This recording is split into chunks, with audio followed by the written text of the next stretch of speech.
আমাদের দুই বোনের একমাত্র ছোট ভাই নূর। আমার ভাইয়ের বয়স মাত্র 13 বছর। আমার ভাইয়ের হাতে তো কোনো অস্ত্র ছিল না।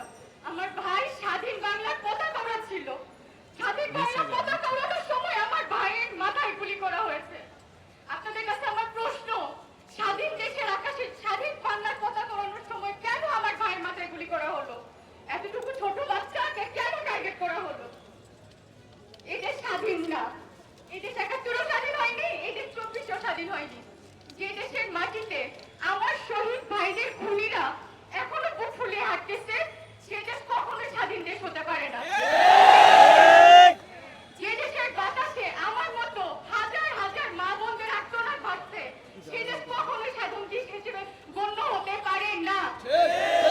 আমি আমার ভাই সহ এই সম্পূর্ণ বৈষম্য বিরোধী ছাত্র আন্দোলনে যারা যারা শহীদ হয়েছে তাদের প্রত্যেকের হত্যার